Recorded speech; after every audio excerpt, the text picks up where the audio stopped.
Hey, coming up on today's podcast, we got some news about GM and Honda.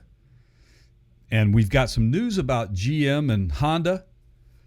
We're going to talk about some exciting news from Rivian. We're going to talk about how EVs may not handle so well in cold climates. We've got some interesting news about the new release of Apple's latest vision for their company and for you as a consumer. We've also got a little bit of Hyundai Kia information for you, which we think is quite innovative. So we're going to get into all of that right after this.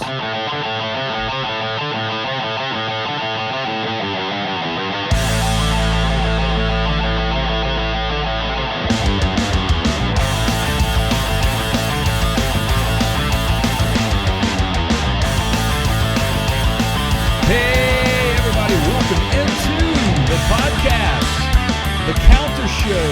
Everybody, let's rock and roll and get things ready in 2024. Here we are for episode 156. Let's get down to it. Mr. Keith, how are you, my friend? Good to see you. Wow, I'm out of practice. What's happening? Not much. I think I may have pulled the weight there, so we shall see in post. Okay, good. But anyway, yeah, we got a lot of exciting things to talk about. It's so good to see you, man. All right, hold up. Yeah, okay. It's on your shirt. Oh. Are you serious? Okay. And you wear this out and... Yeah, I want people to ask me about my podcast. So hey, there Jay, you go, man. Yeah. Can you tell me about your podcast? Absolutely, I can. We are PCG. You guys know us as the Parts Counter Gurus, but we're going to make it short for you guys. You're going to see some subtle changes over the coming months. Keith and I are working hard to bring you the best experience you can ever have. And so PCG obviously is an acronym for Parts Counter Gurus, but many other things. And you're going to see PCG Automotive, you're going to see PCG EV, you're going to see PCG Overland, PCG Camping, PCG. How you like that? I'd like it. It's something we've been working on for a while for a whole lot of reasons because there's a whole lot of stuff we're working on. So there is. Yeah, there's that.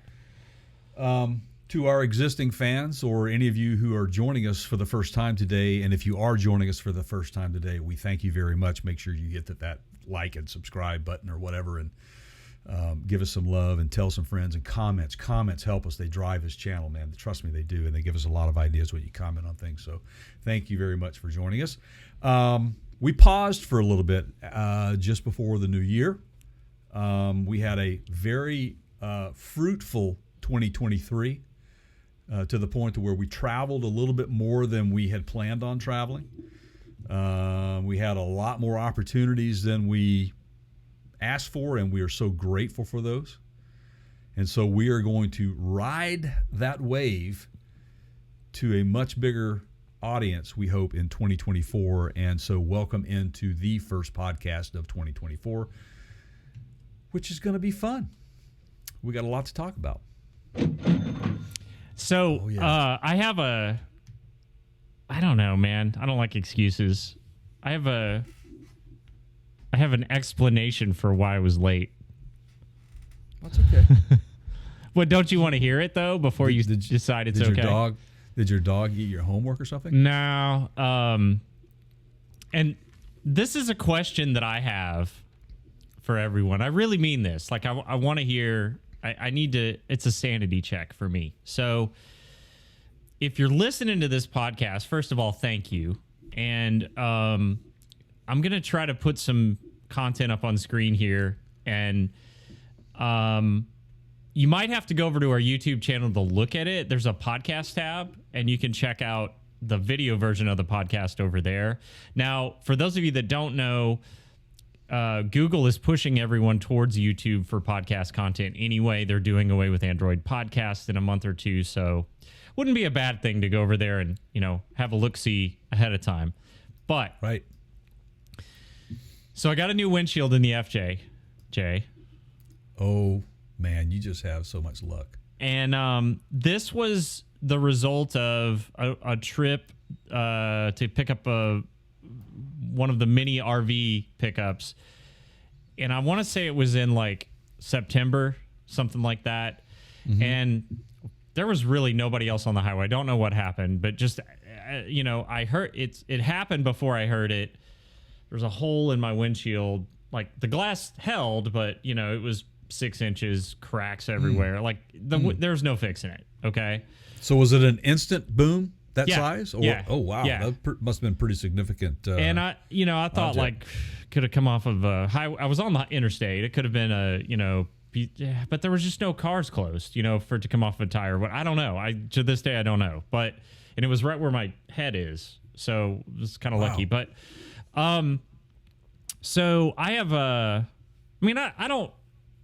not going to name them directly, but I have I have insurance with the large, well-known insurer, and they've got our house and all the cars and toys and RVs and motorcycles and personal articles and liability umbrellas. And I'm a good customer. Let's just okay. And so, I had to fight to get this thing replaced. I had it's comprehensive. I shouldn't have had to pay anything, but I wanted the factory Toyota glass back in it. And what they're really good at is writing all these legal clauses into your insurance that basically says it's like comparable parts. They're not going to use OEM. Right. And glass is one of those things that I kind of care about because, I used to work in a glass factory as a kid. There's different tolerances for quality. You can get waves in glass. It can be, kind of meh. Absolutely, yeah.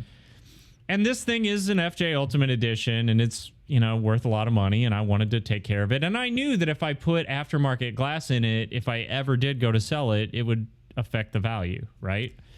And in layman's terms, to people who are not collectors of vehicles, it's like numbers match. You got to have all the casting numbers match for the cylinder heads, the block, and all that stuff matters. So there you go. Right. Yep. There you go. And so I'm looking at it and I'm like, it literally says Toyota on the glass. I really want the Toyota glass. And basically my insurance company was like, no. You can pay the difference, which ended up costing me about $600, but we're not doing that. And they started down this road. They said, well, that is a 9-year-old vehicle. So you have 9-year-old glass on it. It is not worth what it was when you bought it. And I went, wait, say that again. Say that again. And they went, it's not worth. It's a 9-year-old vehicle. It's not worth that glass is depreciated. And I went, oh, wait, I've got the sales data. Every single one of these that has sold in the past 3 years has sold for more than I paid for mine, and I paid sticker. Well, there you go. Homework, so this guys. glass is actually worth more than it was when I bought it. Jackasses, if you want to go down that road, I can play that game. Okay, but I lost. I had to pay $500-600. Now they've got money to pay Arnold Schwarzenegger to come on the Super Bowl and do a commercial, right? But they can't take care of their customers, right? Yeah, it's just crazy, man. I get it. Okay. And we're not naming companies. Okay, I got you. But you can do the math. But did you watch the Super Bowl? I did. There you go. Yeah. If you watched the Super Bowl, then you know who we're talking about. So there you go. Agents from the movie. Oh yeah. Well, you got to have your Mahomes insurance. Right. They can pay him, and that's all great. I just wish they'd do a little better job taking care. Okay. So I go to pick it up today. I scheduled it in enough time that we could do this and I could get back and do the podcast. And I get there, and this is the part that I want to ask everybody about. Okay. This is what I got when I got in there. Now, this is their guy that's been doing it for 20 years. Okay. Oh, yeah. Here we go, man. And that to me looks like a bunch of glass shards all over my dash. It is. So I was like, okay, that sucks. I wish guys would have vacuumed that up. It's probably in my defroster vents too. That there ain't in my job description. This guy's been doing, this is their best guy. He's been doing it 20 years. So, whoops, that's me. You don't want to see that. Hey, Keith, how's it going, buddy?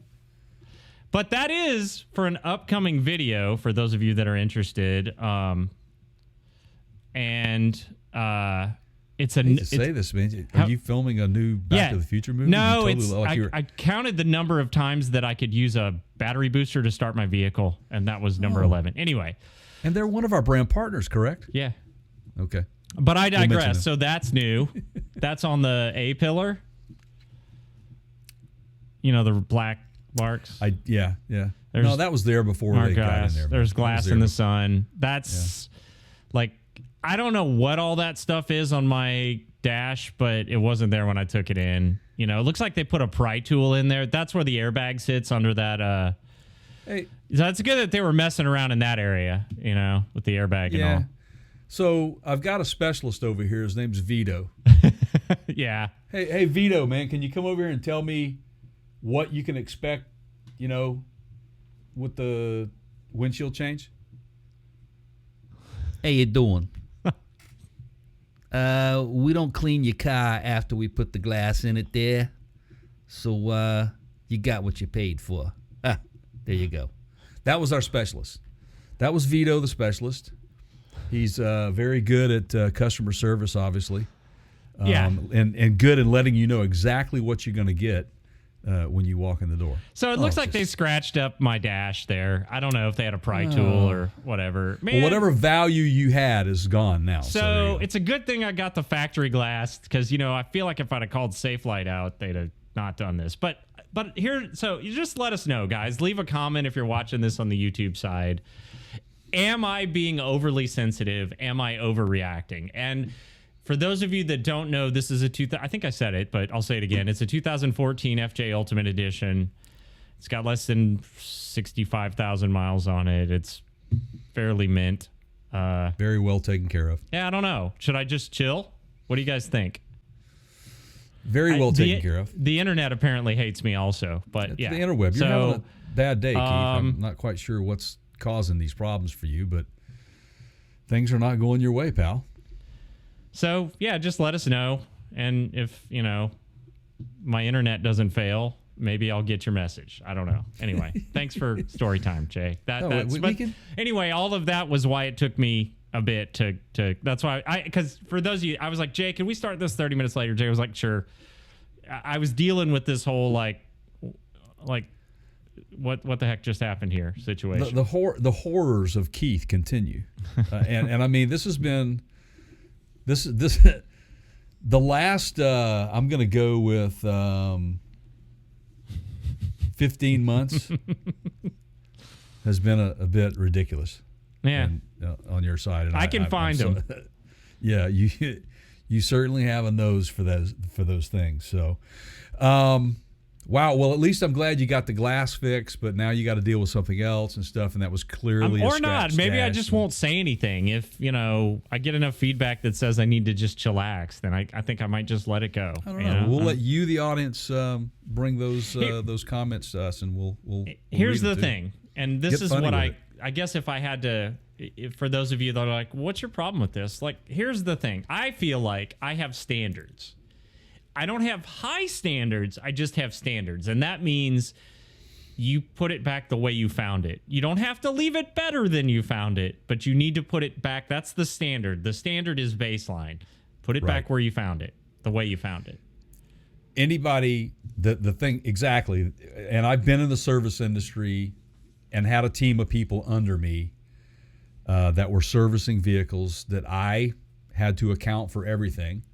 They were not the ones getting screamed at by the customer when things didn't go their way. I was always the buffer.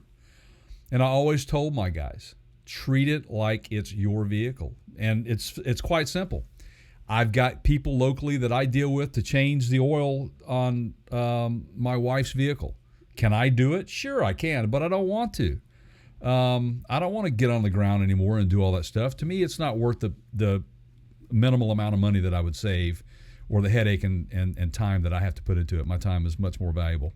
But the thing is that whenever my wife gets back into the vehicle after having the oil change and she comes inside and she goes, look at that. You see that? What? You got a little dirt on your hands? What would you get into? And she's like, no. That's on my steering wheel from the guy that was driving my vehicle after changing my oil. That, my friends, is why you definitely want to say something to whoever's providing the service, because it shouldn't go, in my opinion, unnoticed if something is not right. So there you go. That's my comment on it. But you guys, the audience, leave the comment out there, would you? We need comments. Baby wipes, by the way. Just keep a can of baby wipes and wipe the steering wheel off. But who am I? It's easy. I'm the a-hole man. Right. Here we go. It's easy. It's not hard, Keith, is it? It's just really not that hard. So bonus, right? Wasn't even in the. Jay didn't even mention that because I didn't. It was spontaneous, but yeah. So yeah. Now to the real podcast. Right. Which I'm glad to be back and a part of, and a lot of things have happened since we've had a Super Bowl winner. We've got a number of things. Taylor Swift won the Super Bowl. Right. I was going to say 2 winners if you count the Chiefs and of course Taylor Swift. I've had interesting conversations with people about it, and I've come to the conclusion, everybody, and please leave a comment on this. I don't care. If you can say whatever you want to say, you don't have to attack me. There's no reason to do that, but I'll just understand the territory that you will be getting into. But what I'd like to say to you is this. Thank you, man. I needed that. That the real reason why people do not like seeing Taylor Swift is because they see Taylor Swift a little bit too much, and that is not on Taylor Swift or anybody in the NFL. That's the networks, man. So blame the networks. Don't blame the parties involved with what the network's putting out there. So if you guys would stop watching it and talking about it, they would stop putting her up there. That's right. And that segues into our first story, and we're going to talk about Honda and GM. By the way, I don't care either. Not that anybody cares, but I was fine. It's like, what? Here's the thing, man. Like, they're going to show you somebody. I mean, they're going to show you some stuff. Like, I just don't care. Like, it's fine. Well, it was definitely the who's who. I mean, I saw some of the angles they were cutting to. I mean, Beyonce and Jay-Z were there, and I mean, tons and tons and tons of other people were there, man. But Usher's performance was really good, I thought. Usher. I really enjoyed that. Yeah, it was good. I was glad to see him. Somehow found a way to bring Ludacris up on stage, which was pretty pretty cool. Yeah, pretty cool. I liked it. Yeah. So he's clearly just studied Michael Jackson. Like, he's got so much of his mojo from MJ. Well, absolutely, and R&B is still alive, my friends. Well, and remember, dude, he just had to walk across the street because he's got a residency there at the Park MGM, which was across the street from... That's right. Yeah. And I just learned today he's actually going to be in Seattle in November, so there you go. I might attend. You never know. Never been to an Usher concert, but from what I saw on the show and some other things, I might want to go see that. If he brings the marching band, I'm in. There you go. Right. I wondered who that was. You think that was TSU? Nah, it was just probably they just probably had casting and I got you. Yeah, just dancers or whatever. Yeah. So, well, look, guys, Keith and I have been bringing you guys a lot of content about the partnering of certain companies. GM partnering with Microsoft or whoever, and that's going to continue to happen because we're at a somewhat of a crux, if you will, of the directions that we're really needing to go, and a lot of promises have been made. But so Honda and GM had kind of teamed up and partnered to develop affordable EVs. Well, guess what? That ain't happening anymore. Yeah, it ain't happening anymore. They have, after studying it for a year, right? After studying it for a year, they decided it would be difficult as a business to do this, and they're ending the development of an affordable EV. Last year, they said that they began working on an affordable EV program for global markets, and it was slated for the introduction in 2027. But after extensive studies and analysis, GM says that they have come to a mutual decision to discontinue the program. Each company remains committed to affordable EVs in the market. However, they are now realizing the challenges that comes with. But at the same time, man, they come out and market a new partnership. So GM and Honda have now decided that they're going to get into U.S. fuel cell production in a step towards replacing diesel engines. I mean, it's just wait 5 minutes, right? This is like this happens every time. You turn around, right? Every time you turn around. Sorry, I'm mixing metaphors here. I'm all over the place, but I can't even keep track of the number of times I've seen this. So I know that means because you've been doing it longer than I have. Like it's got to be exponential with you. Like just the changes, the partnership thing. Like it's the partnership on again, and the off changes. again, on again, off again. Absolutely. And you guys have heard us before say here on the Counter Show that some of the promises that have been made, for example, with GM promising to come out with an affordable EV by 2027. Guys, it's 2024, and they have really not put much of EVs out other than the Bolt. I've seen a few Hummers around. I've seen some of the smaller EVs, but nothing. I mean, where's all the Cadillacs? So let me ask you a question here. Sure. Okay, honest. Like, and I don't expect you to have inside knowledge, but I know you have good intuition because from your experience. So just guess, Jay, it's like Mr. Spock. Your guesses are probably about as good as most people's mathematical computations. So like, I just want to hear your guess here. So I did pick the Super Bowl winner. Nice. Well, but they were.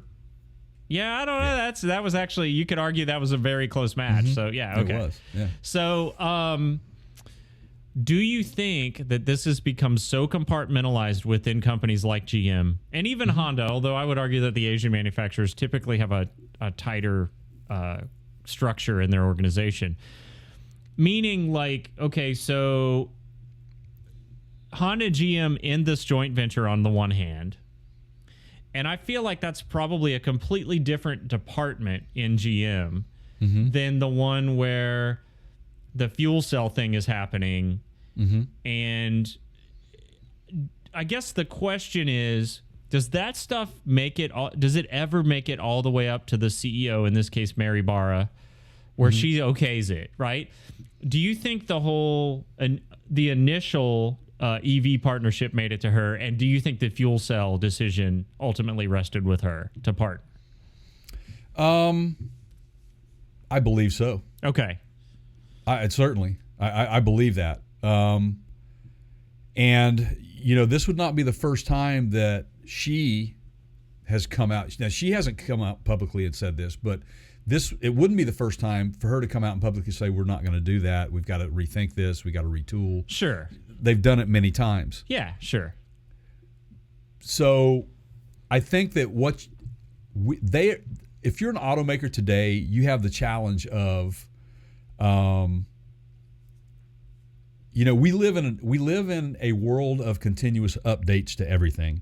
And when it's like a domino effect. When you update one thing, something else has to be updated, and it can completely change the whole structure of the way you're thinking about the future of this stuff. You can't plan, I think, that far in advance because you have no idea. You're basing the analysis on fictitious numbers, man. You've just described me 10 minutes before our podcast. I ran an update that was contingent on something else that broke something else that broke something else. Right.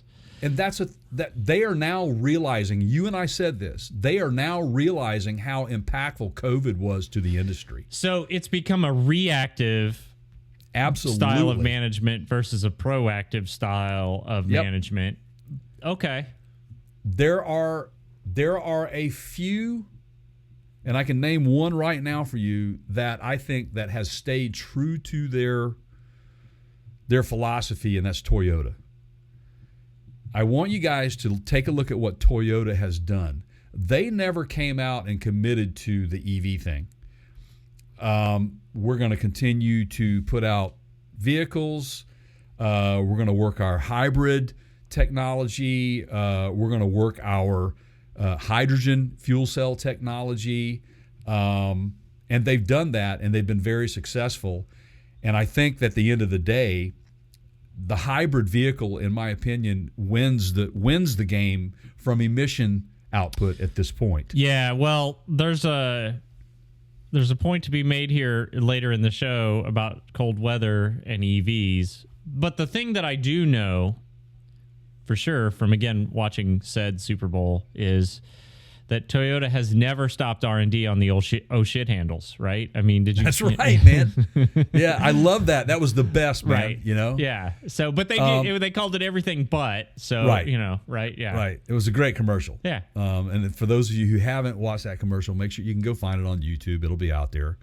We might even find a link and plug it into the notes here or the description for you to kind of go take a look at if you just can't do things for yourself. So the hydrogen venture, which I kind of jumped in there before you got to lay the whole story out, but go ahead. Do you think? Well, my question is: so Honda and GM are working together on hydrogen fuel cells, which I think is actually really smart on both their parts because remember.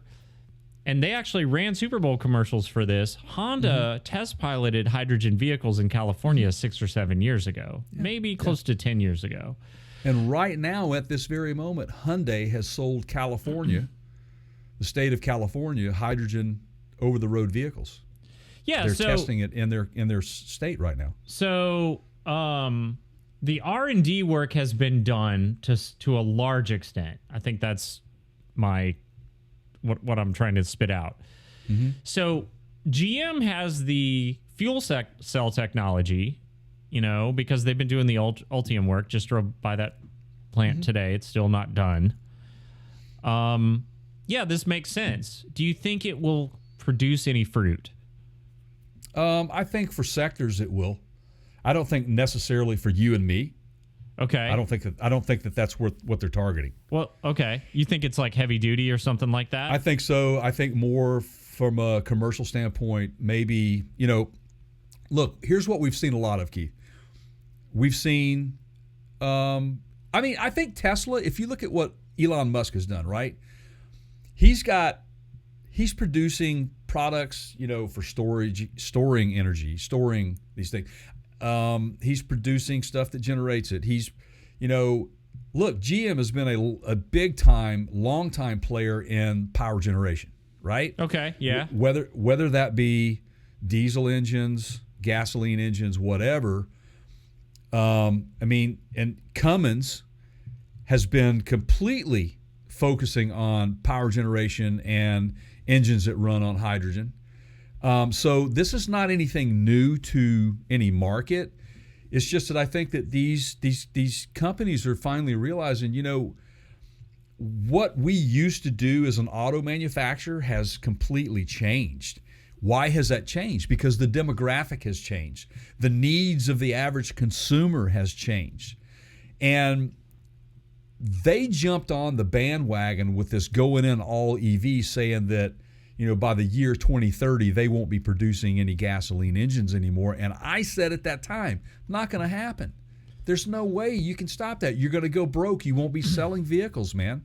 And we've already proven that when it comes to the current generation of people who are buying cars, maybe a little older than the current generation, they're refusing to go to dealerships to go buy an EV. And a lot of the dealerships, your traditional dealerships, are sitting on inventory, and they're pissed because they can't sell them. So they're saying, not on my lot, pal. You're not putting that stuff. So I think a lot of these manufacturers are really taking a look at that hard, at the losses that they've incurred over the last 2 years from this outlandish thing that we're just going to be completely electric by 2035. That this is what happens. So yes, you're right. It's a reactionary thing, but I think somebody upstairs there has been going, we need a viable return on our investment here. Not going all in. I guess the most common cliche, don't put all your eggs in one basket, right? Right. So, yeah. Toyota did not do that. So, okay. All right. I mean, you look at the chain of events over the last couple of years, and you see who's taking over the automotive market. Even Ford has recently backed off on production They've kind of canned it a little bit. So look for more and more of that to happen. Now, I got to preface this, Keith. I got to say this. It's not because EVs are not a viable source of transportation or a viable answer to emissions, because it is. It's just that we live in a society where we don't have the infrastructure to support it, okay? And we're not there yet. So we have to really think for ourselves when it comes to that before you start just going out and buying something, because then you may be left with something that in 5 years will be just a dead weight to you. So I've had people ask me many times, hey, you got a podcast about cars, man. Should I buy an EV? Well, I'm like, that's a personal choice. You need to go do your homework. I mean, I can tell you why. I can tell you why not. But that's my decision. Thinking is somebody else's responsibility, though. Absolutely. Without knowing who asked that. I think they want you to do the thinking. That's usually where those, like, you know. But then there's the other side of that. I'll have people come up to me and they're like, I know you do good research. What should I do? I'm like, okay, well, now you're not even trying to hide it. Like, that, I actually respect that. You're just, you know, you tell me your research, right? Right. Well, wouldn't you admit, though, Keith, that we have a long way to go? Oh, yeah. We're going to talk about something here pretty soon that just acknowledges that. So, for sure. Yeah. I mean, you got to continue to have that sector of your business, if you're in the automotive industry, looking at the future. But, man, going all in like GM has done, I really honestly worry about GM, their future. Yeah. I really do. Yeah, they're basically trying to make it to tomorrow and next week, and the long-term vision part, I think, is lacking, to be kind, right? Yeah, somebody bought in, and they shouldn't have. I mean, as much as I wanted to like that Hummer EV, and I still like them when I see it, you see them rolling down the road or whatever. Mm-hmm. That is not a model of design efficiency. There's what's practical about it.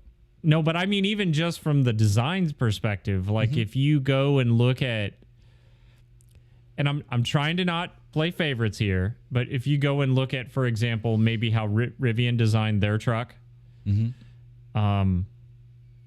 there's quite a few more forward-thinking aspects in the Rivian. Absolutely, and I think that Rivian is just an awesome story to tell.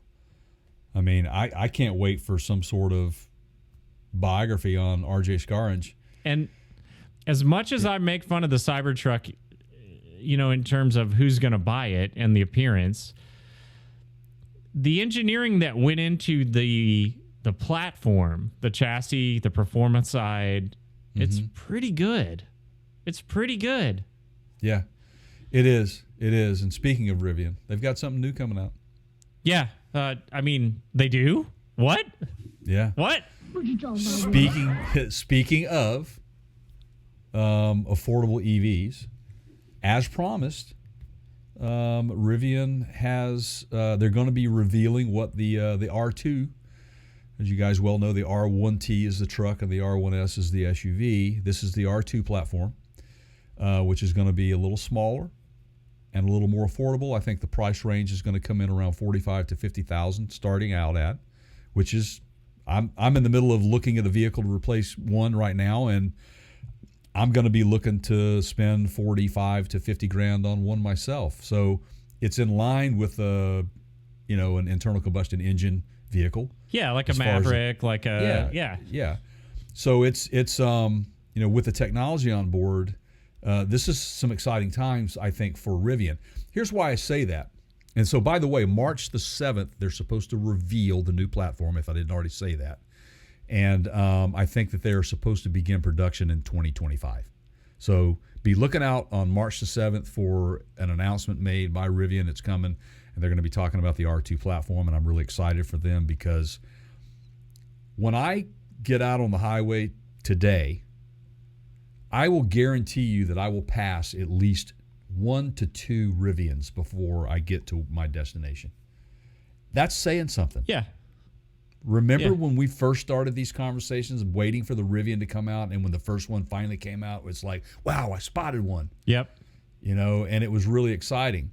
I think that what Rivian has done is they have really stuck to their philosophy of bringing out a really innovative product. And it is a very innovative product. It's appealing to look at, in my opinion. It's appealing to drive. It's an amazingly comfortable vehicle. It's purpose-built. He had in mind to go off-road with it. And then he also promised for those of you that want to drive a Rivian and you don't have the funds to buy the R1T or the R1S, we're gonna give you an opportunity to do that. How many times have we heard Tesla say we're going to come out with an affordable vehicle for you? Where's it at? Is there really one out there yet? Well, affordable to who? I mean, well, exactly. Yeah. Right. So I think that this gives hope to EV manufacturers to say, let's watch what Rivian's doing and what they have done. And let's see how they've navigated through the troubled times that we had during COVID with the microchip shortages and just supply chain shortages, period, and lack of labor because people were home. So to have these guys make this announcement on the heels of GM saying and Honda saying we're going to stop a joint effort to create affordable EVs, Rivian's continuing on the path. And I like that a lot, and I think it says a lot about who they are and what they've got coming to them in the future. So, kudos to Rivian and that team over there, man. I'm pretty excited for that. So, stay tuned, March 7th, and we'll bring you guys information on that. Make sure, guys, I'm going to take a moment to say this. Make sure that you follow us, like us, subscribe to our podcast. You can go to partscountergurus.com. Just click on the podcast tab there. You can go to Spotify, you name it, Apple Music. We're on every single platform out there. Also, we are now on YouTube, so you can get the visual if you want that. Make sure you subscribe to that as well. We live and die by subscriptions and comments and all those sorts of things, so make sure you like us so that we can get more traffic, and we want to grow this thing. So thank you, thank you, thank you. What's next, bud? Man, I dealer's choice, Jay. You're. Do you think our good friend Chuck brought up a few really good subject matters about our friends over in well, they're now in Atlanta, Georgia, but anyway, Kia and Hyundai. Yes. Which innovative Kia and Hyundai thing? Because there's a couple, right? Yes, are we going after? And by the way, this is Chuck Lynch, right? No, Chuck, the other Chuck. Sorry. Yeah. I'm not sure if I'm supposed to give the other Chuck's name out, but but with our Chuck affiliate partner. Yeah. Yes. That Chuck. He's a big fan of our show, and so Chuck, thank you so much. I almost made fun of it's Crested Butte, or near that area. He's in Colorado. Crested. I saw a few crested butts on the that's Super Bowl. Anyway, so back to innovation. Yeah. And which they may be using some of this innovation near Chuck soon. Anyway. Right. Yeah. Right. Well, maybe. Right. Okay. Yeah. You take this. I'm giving you some platform, pal. Well, I was thinking about the snow chains, the snow, the built-in, the tie. Okay, so they're working. So let's take a step back. So Hyundai and Kia, as I've always known them, and Jay, you would know more about this than I would, but they are essentially very closely related companies. They are technically separate entities, I think. But it's the way that I've always drawn this comparison in my head is it's kind of like Ford and Lincoln. Jay, is that a... Yeah. Okay. So they're... Or your Toyota Lexus. Or yeah. Okay. Yeah. So so when we say Hyundai and Kia are basically working together, it's not the same as saying like Honda and GM are working together, like we just talked about. Right. So I digress. They have a tire design that they've been working on that has, believe it or not, built-in snow chains.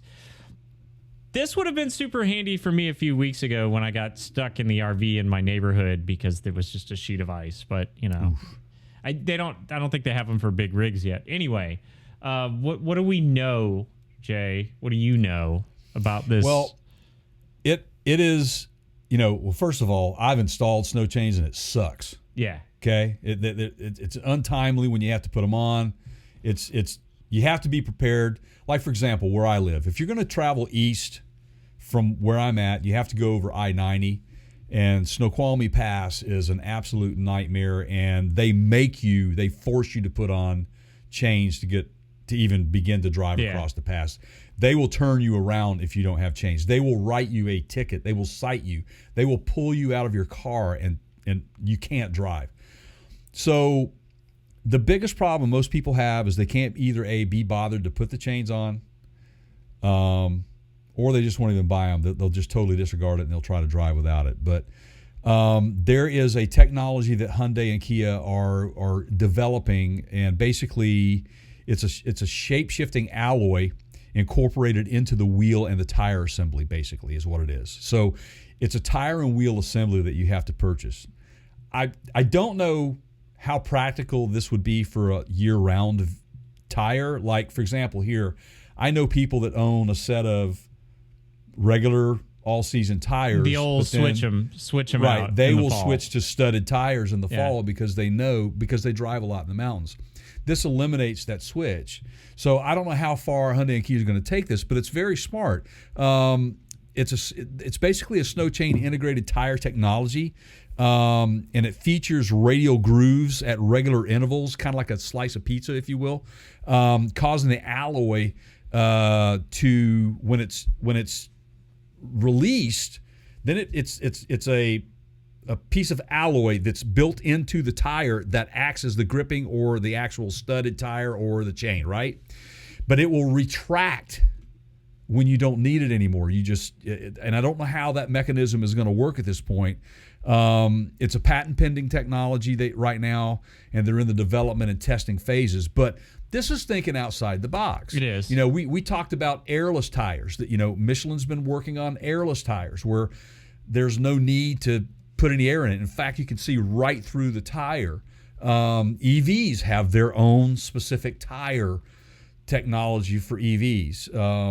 And there's a lot into that, and people may not understand why that is, but there's so much involved with that. So it has to deal with regenerative braking, et cetera, components on the vehicle, how it will last. So anyway, tire technology is never ending, but this right here grabbed my eye when I saw it, because as we deal with the changing weather patterns, there seems to be more and more snow and ice in locations where there never was before.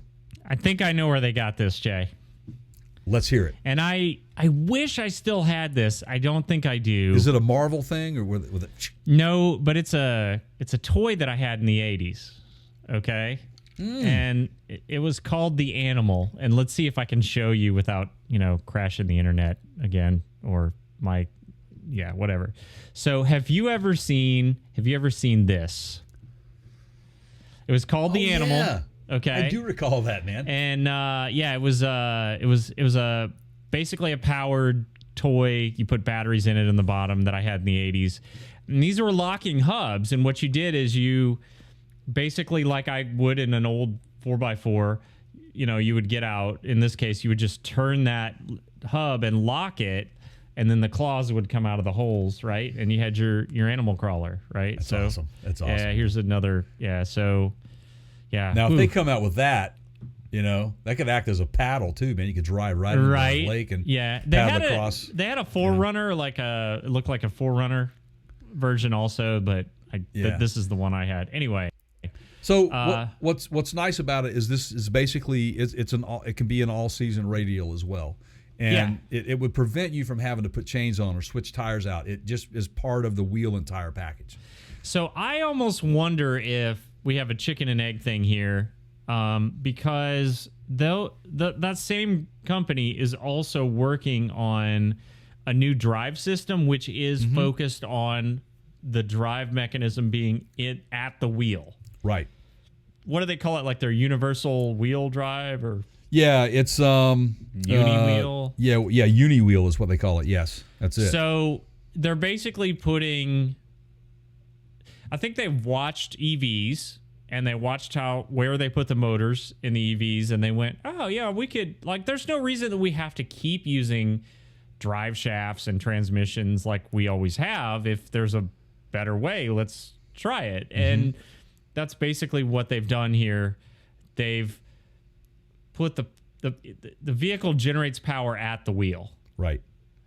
And I thought, well, how convenient that they also happen to be working on a type of traction system at the wheel.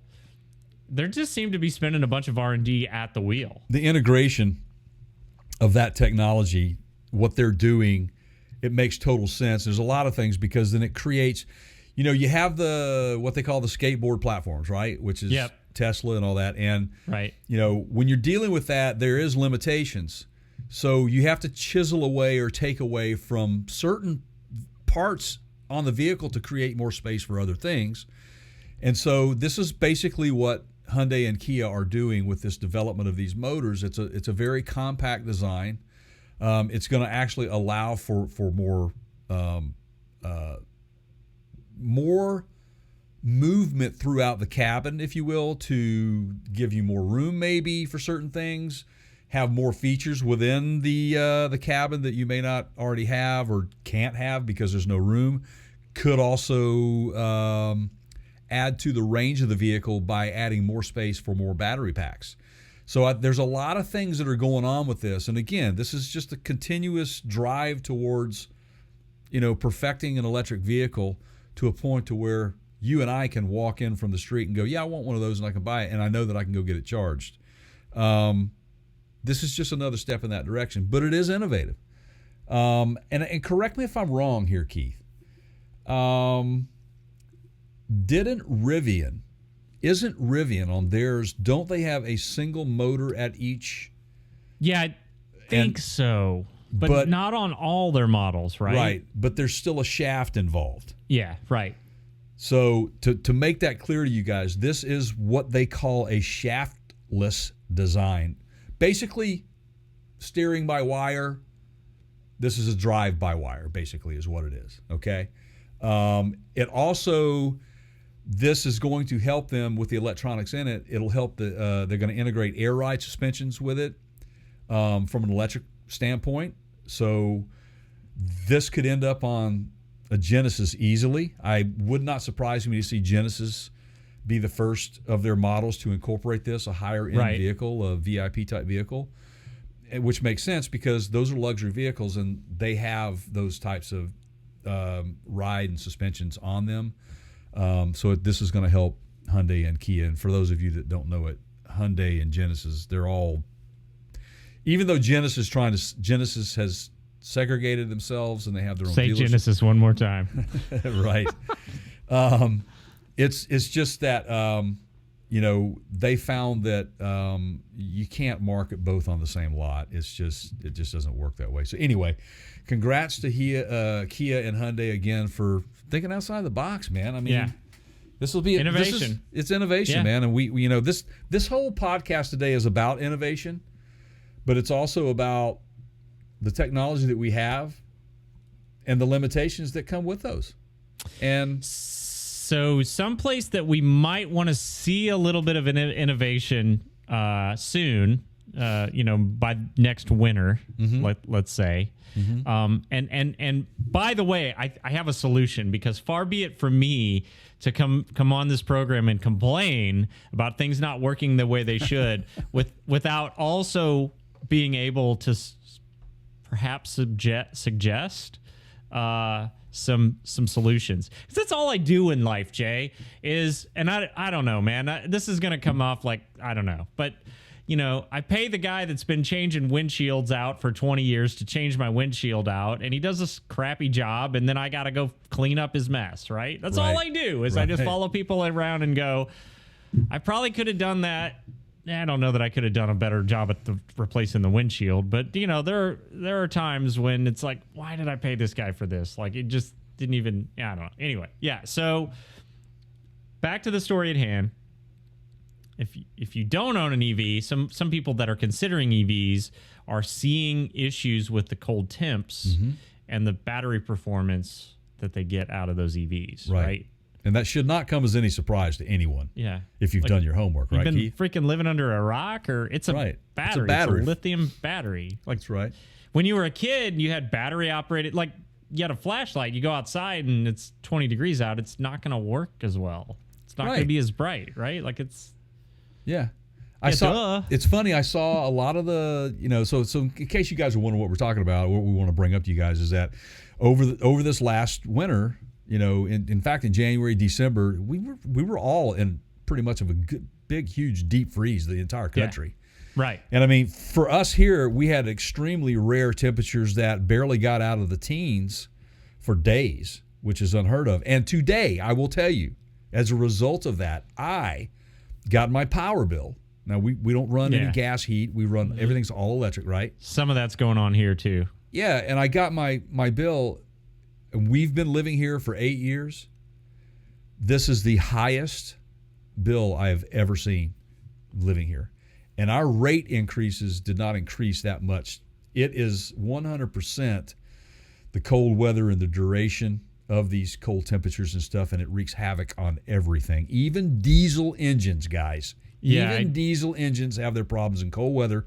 If you don't know that or believe that, then talk to me. Oh, I experienced it here. Was in the teens and was driving the RV back to my house, and yeah, it was fun. It cleared right up when it warmed up. Did you get that? Did you get that gel, the diesel gel, anti-gel solution put in there? I was staring at it the week before, and I was like, nah, I'm not going to need it. Yeah. Like the number of times that I'm going to have to drive it in the cold. Now I do have to go up to Michigan next week to pick it up and bring it home. So, well, actually, end of this week, I guess. So we'll see. But I don't know. Okay. So there are some solutions in place today. For example, I have Battle-Born batteries in my RV that are those are lithium batteries. The ones that I have don't have a heater in them, but Battle-Born does make a version of that battery that is self-heating. Has a little thermistor in it or whatever, and if it gets below a certain temperature and it detects a load or a draw, I don't know how it works. I'm just theorizing here. It kicks on and heats up the battery. So I started thinking about this, Jay, because I have an inverter on my RV. Mm-hmm. And for those of you that don't know what that does, basically it's like having... It takes battery power and converts it to what you would call wall plug power. I'm trying to simplify this. Mm-hmm. To run things like your microwave or your hair dryer, or, appliances, things that you would plug in, lights for sure, whatever. Although lights can be 12 volt. So it's AC power, okay? Right. Alternating current. Right. Not to get too deep into the power weeds here. But that inverter produces heat. It's running all the time. So when I plug into the shore power, as they say, the pole power at an RV park, it's still producing heat because it's still running because it's still creating an inversion, okay? Or charging the batteries or whatever. It does both. So in my case, my batteries were too cold to work properly because they're lithium, and I was getting weird things happening in the RV. Mm-hmm. Like it would charge up in 30 seconds. And I'm like, wow, that battery was dead. What's going on here? My solution was in the wintertime to create a vent because my battery bay and my inverter bay are right next to each other. So I'm putting a vent in between the two that I can open up and let the inverter blow the hot air into the battery compartment in the wintertime. Look at you. Would you look at that? You play the hand you've been dealt, right? Innovation is the word of the day. But on the other side of that, I was in my circuit breaker panel on that same RV. I've learned a lot just from this RV. Mm-hmm. And I found out that I had a block heater. And I found the breaker for it. And I was like, well, who knew, right? But there it was. So I started crawling around under there, and I was at the chassis manufacturer, and I was like, hey, where's the block heater for this thing? And the guy was like, it's right here. Like, we were under it. I was in the well, as they say, underneath it. It was kind of cool. We were just walking around under it, and the guy was like, it's right there. So I started thinking, I was like, okay, well, a lot of people that have EVs have home chargers, right? Mm-hmm. If you plug that thing in to charge your battery, could you not also install some heating elements in the vehicle that if it detects A, the temperature is below a certain temperature, and B, that it's plugged in, it just goes ahead and engages those heating elements in a similar way that the battle-borne batteries are heating themselves today. So it's not even really new technology. Somebody's already done it, right? Right. So if you can have block heaters on a diesel engine, or some gas engines even, right? Why can't you basically put a block heater on an EV? Right. Specifically for the batteries, right? Yeah. I mean, once the vehicle's in motion, it's going to create its own heat, and you can then use that. Yeah, and there are some things in place, but you can't predict a minus 40 wind chill. And that's some of the people. Yeah, but you would have this. temperature sensors in the vehicle, right? Absolutely, and I get that. I think that's fantastic, and I think it's what you're saying is, and again, here we go. We learn as we go, and but I have to say, I mean, the narrative that was being pushed on some of these news stories about, EVs aren't the answer because of cold weather is just complete BS. The people that were stranded leave their vehicles parked outside, and they were running the batteries down to almost zero before they went to charge them. All of those things factor in. Okay, you have to be a little bit more planned when it comes to this stuff, right? Well, I mean, I could argue that when the weather's cold in a gas engine, you got to plan. I mean, I was talking to one of the guys that was doing the work on my Newmar, and they start at 6 a.m. Eastern time every day. Like in the winter, it's 2 hours, 3 hours before the sun's up.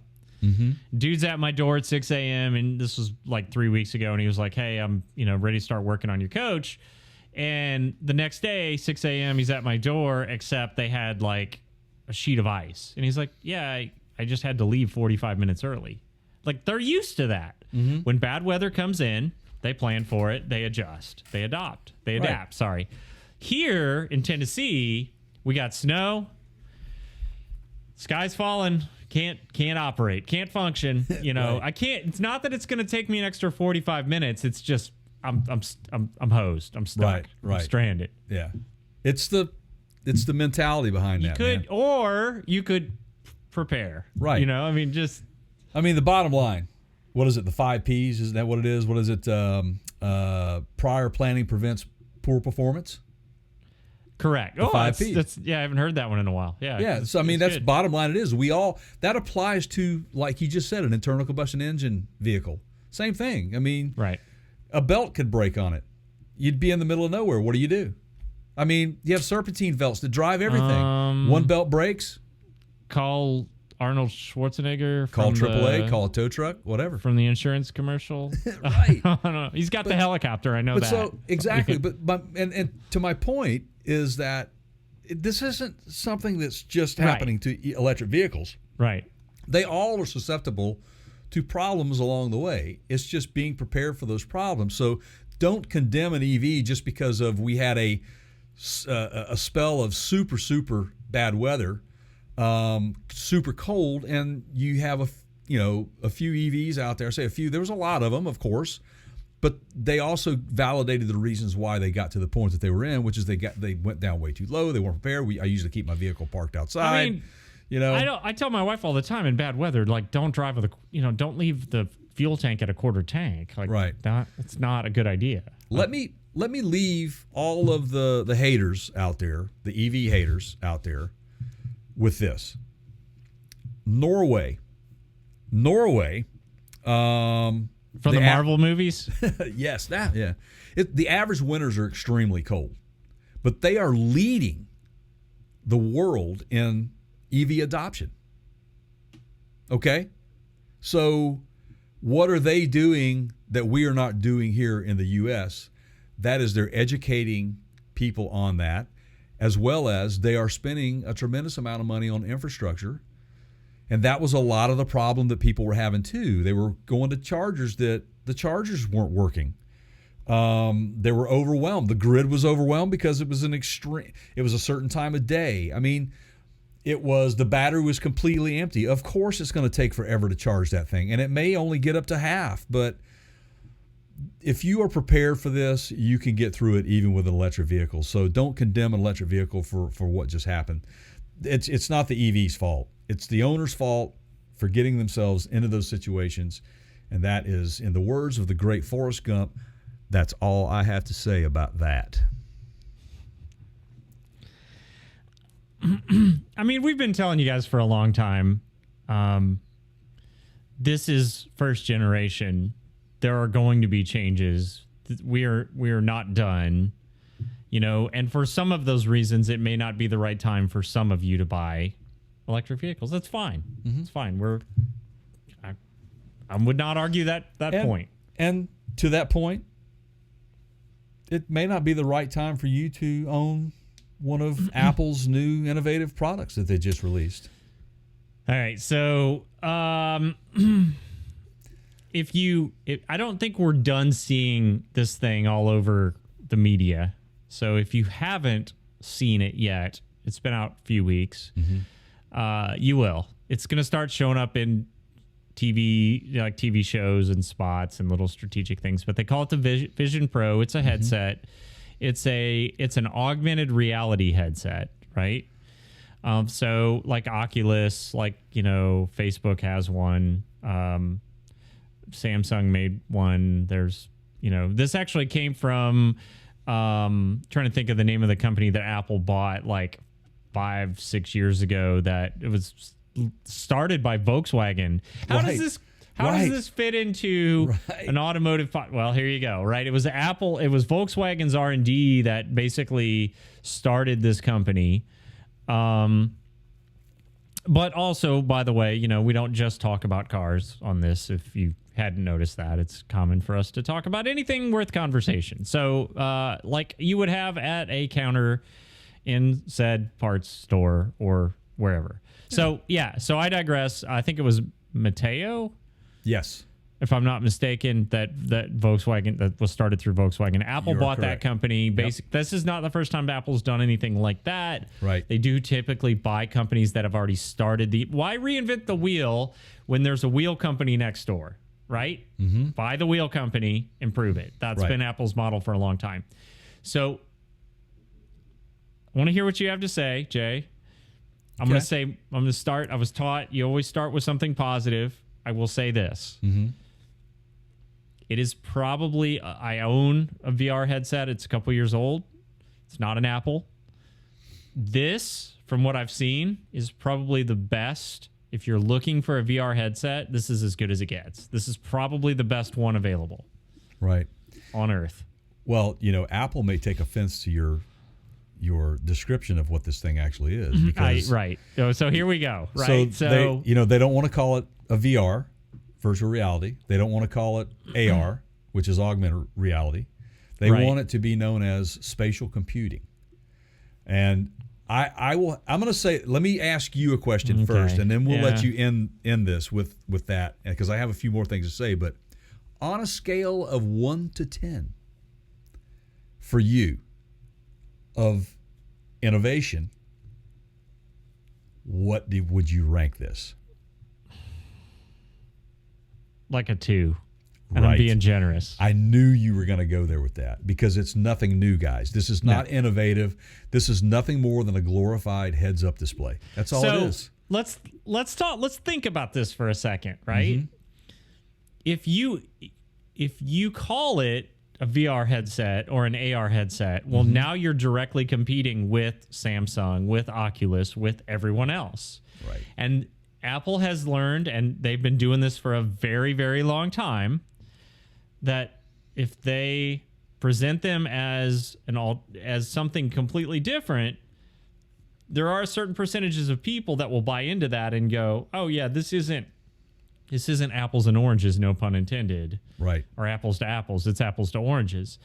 And that's the move. That's 100% marketing. And it's brilliant. Like, props to you guys at Apple that decided to go this route. At the end of the day, what do you use it for? You put it on your head. It gives you an altered version of reality. Now, whether you want to call that augmented, whether you want to call that, spatial, okay, right? I mean, sure. Right. it's their way. It's marketing. It's again, it's their way of putting out something that's been around and trying to make you think that it's something new. And I get that. It was the first thing that I picked up on whenever I saw the release notes and everything, and I started seeing, and I really dug down. I wanted to see it in use and what it could be done for. But my biggest thing is, what's practical about this thing? Nothing. Absolutely nothing. This is another one of these, like the new Pro computer that they came out with. It's like, I swear, Jay, they're sitting in that an executive room somewhere going, let's see how much we can get from these suckers. Right. Let's just slap a ridiculous price tag on it. I bet we'll have enough people buy it. And they probably will. They probably will have enough people buy it. But I have a better idea for it. Okay. As it is, I think there's some refinement that would obviously have to happen in order for this to work. But let's talk about what it actually is, Keith. Okay. So it is a computer. Right? Yeah, now that's okay. So props to Apple. It's got their Apple silicone powered chipset in it. It is more powerful than any of its competitors. Right. It's got some better features in it than any of its competitors. Mm-hmm. It's heavy as heck, but it's better in if you just by specs, right? It's better than all the competitors. Improvements will come with usage, okay? They have to put it out there to get consumer interactions, and this is how they're doing it. So they're putting it out there. It's to me, the fact that you can hand gesture, swipe, or point at things or tap on something just in the mid-air, just based on you and the setup and how you are, it knows what you're doing. You can video with it. You can take pictures with it. It's pretty amazing that from the headset you can do all of these things. And I thought to myself how the automotive industry would really, really benefit from this thing. You want to know where that would work? I'm all ears, man. Okay. So if you remember a few years ago or a couple years ago maybe, I texted you and said, dude, I just had my Cooper serviced at the local dealership. Here's the video they sent me. Right? Remember that?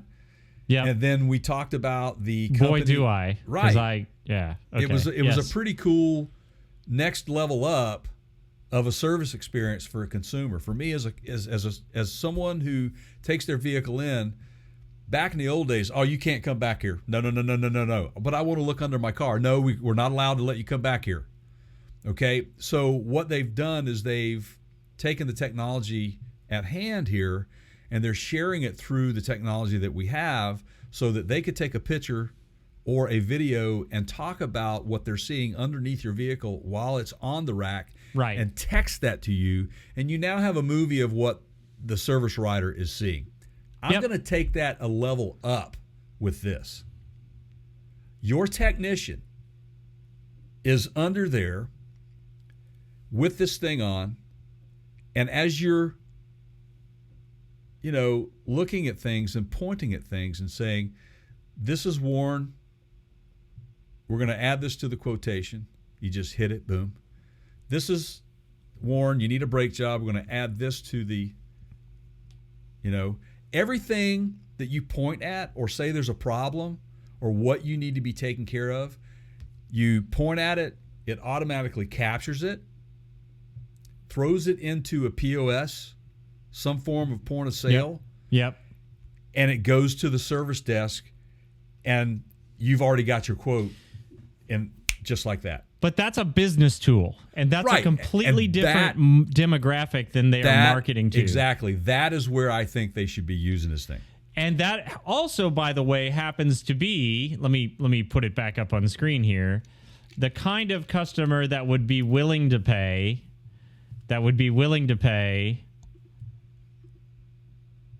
are y'all ready for this? If you didn't know. Yeah.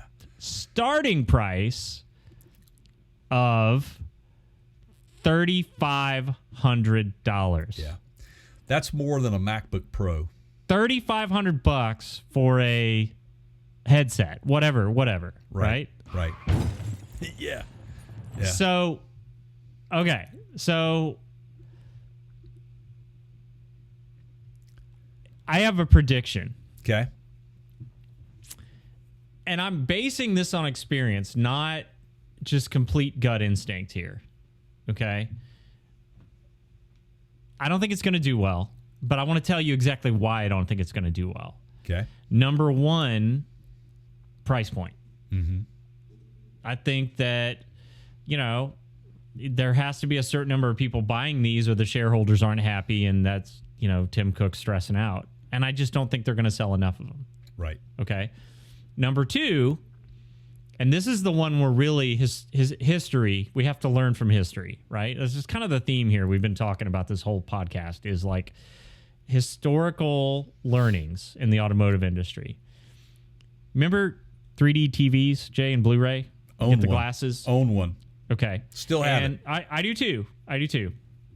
And then we got into the whole how the glasses work. And there were some manufacturers that went with the right eye would refresh and then the left eye would refresh, and they would alternate. And then some did the whole thing where it was like the screen would refresh at different times in different areas. And it was just a hot mess. Nobody could settle on a standard. But the bottom line is it didn't sell. And the reason it didn't sell is because people didn't want to deal with finding the glasses, putting the glass. You couldn't just go out and buy in. You couldn't go on Amazon. It had to be the glasses that were for your TV. Right? And they didn't want to deal with keeping the glasses handy. I got to put a movie in. Now I got to find my glasses. The 3D was cool. It was absolutely cool. You guys see a parallel here? Yeah. Mine still works. They're not going to deal with the glass. Mine does too. Yeah, and I still have the 3D Blu-ray. It works just fine. Yep. But again, like you said, it's cost that's involved with it. Not only for the consumer, but for the producer of the product that you're visualizing, right? Yep. So I remember that when I first got my 3D TV, I watched the national championship game on ESPN in 3D. It was one of the first nationally televised sporting events in 3D, and it was amazing. But that was the last one. Right. Why is that? Well, it takes special cameras to film in 3D. Yep. So the technology is so expensive, it just wasn't practical. It's way ahead of its time. Look, for a business application, like being able to have a part, like let's say that new wheel drive system, and do an exploded view in spatial computing and spin it around and look at all the components and working tests that you can see in visually. Fantastic. But that's not who they're targeting this to on their website. Nope. I do not see anybody practically using these things. There's nothing practical about it. I think it's like the virtual reality goggles that you guys wear. I mean, my son is totally into the virtual reality. I've played it with him. I think it's fantastic. But you're in a space where you're confined to that space to use it. You're not using it every day. It's not everyday technology. Unless not as a consumer. Unless, and my friend Jade he's reminded me of this on numerous occasions. A lot of the historical innovations that we have in visual, like Laserdisc, the VHS, Blu-ray, HD DVD, whatever. He says, and I think this is true. I've not fact-checked him, but that was started in many cases in the adult entertainment industry first, right? Right. Like that was like the rental thing, or the VHS rentals, and then the DVD rentals, and then it was, and so possibly a core audience, although I don't think Apple would really appreciate this much, could be that same adult entertainment. Get a little, right? Come on over here, baby. The Apple Vision Pro. Okay, and also, why do we got to start? Just everything that rolls off the assembly line now has to have Pro on it. Right. There is no Apple Vision not Pro. Right. There is no Apple Vision Lite. Why can't it just be Apple Vision, right? Yeah. Or just call it what it is. You get another $1,000 if you put Pro on it. Apple heads-up display. There you go. Yeah. It's an awful expensive heads-up display. But, again, I see it working the only practical use I see it working in is in a business environment. And I thought of the food service industry, your servers that come to your table. Yeah. And you're ordering. They could be up here just doing this, and tapping it into their POS system and da-da-da-da-da-da-da-da-da. They're done. No pads, no misses, nothing. Boom, boom, boom. I mean, people do walk around with iPads now when they do that in the food service. That's a practical usage of the technology. Well, and Apple has I don't know exactly how it works, but I believe you can see through them when you turn it down, turn it off. That's right. Yeah. So that's also a first, Yeah. I think this is one of the biggest mistakes Apple has made in decades. That is, I think, one of the biggest. It's right up there. I'm not saying that there isn't a future use for this type of technology, but right now, this product that they just put out, no. There's not a, there's not. I mean, they're just out of ideas, I think, Yeah, I know I keep saying this, man. I mean, I hate to. That's why we're asking our kids what they want to be when they grow up, because as adults, we're running out of ideas, man. Apple execs, the engineer guys sitting there watching Back to the Future too. Because that's what, didn't he have like the goggles or something? In fact, he was, the kid. Yeah, absolutely, man. So, Apple, you're breaking my heart, man. So there you have it, guys. Look, your kids are going to want one of those for Christmas this coming year. So be ready to shell out $4,000. Oh, I know the upside. Your neck will be super strong if you wear that thing enough. Absolutely, as if we're not slumping enough from looking at our phones all the time. Right. That is a true thing. We've developed iPhone-itis. So it's not a good thing. We're having iPhone elbow, iPhone neck, but smiles that just happen, out of nowhere, or you know what I mean, bursting out laughing, just weird fart sounds, and just. You've been hanging out in my house, Jay. Oh yeah, can I imagine that? Yeah. But anyway, there you go, Apple. I was really hoping you might knock it out of the park, but. Visually, you could watch them knock it out of the park.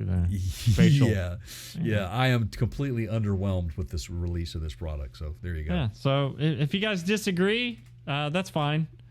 We all can't be gurus, but I digress. Leave us a comment. Let us know what you think. You may like it. Yeah, please do. I'll consider other points of view on this. Drop us a note. Leave us a comment. There you go. Yeah. All right, so as we were stating throughout this podcast, before the podcast really started, the intro and everything, a lot of changes coming for 2024. You're going to see it. You'll see it visually. You'll hear us say it. So just make sure you're prepared for that. We want to, again, our goal is to give you guys the best experience with us while you have us on your favorite platforms. We want to give you the best, and we're going to continue to try to do that. So don't be surprised when you see some changes here and there. We're going to continue to work hard of bringing you the latest news, and we're also going to continue to work hard at bringing you guys some really cool products from our brand partners. And just want to remind all of you that we have several of them. We haven't talked about any of them today, except for maybe a couple, but you can always go to partscounterguru.com. And there is a tab up there that's brand partners or show specials. Show specials. Yep. And that may change to brand partners. I don't know. We'll figure that out. But there are links there for specific products. There's links to their pages. Just remember, if you use those links and you go shopping there and you put it in the shopping cart, we get love for that. So please give us some love.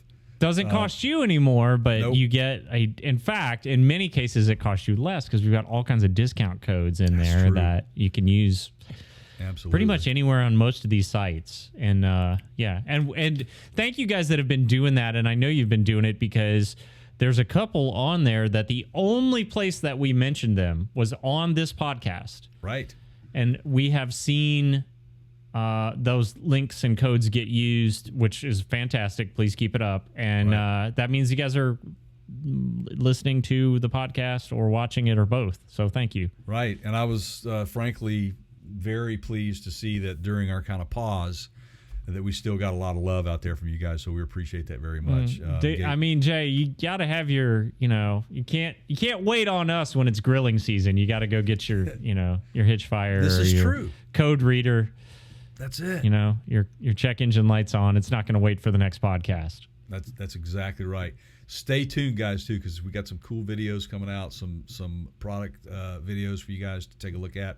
And to see those, you go to partscounterguru.com and click on the YouTube tab, or you can just go to youtube.com/partscountergurus, and you'll find this podcast there. We have a podcast tab there, and then you'll find all of our shorts and our product reviews and anything from SEMA and Electrify Expo. And there's some things coming down the pike, some things in the works, so you guys have to stay tuned. So I am going to let Keith take it from here. I've had a blast today. It's good to get back in the saddle, my friend. There isn't anything I can say that's not going to sound like a line from a movie that we frequently reference, but it is good to be. See, like I'm just glad. It's a guy. Oh boy, I'm trapped, man. I'm trapped. It's a trap. It is good to be back doing this again. We'll be back again soon. Make sure you stay tuned to us on all the socials. Go to our website. Like Jay mentioned, the news is all there. Thank you guys for making us a part of your lives. For my pal Jay over there, I am Keith. In the words of Mark Twain, which I think was fitting for this episode, history doesn't repeat itself, but it often rhymes. Did you know he said that? He did. I did not know that.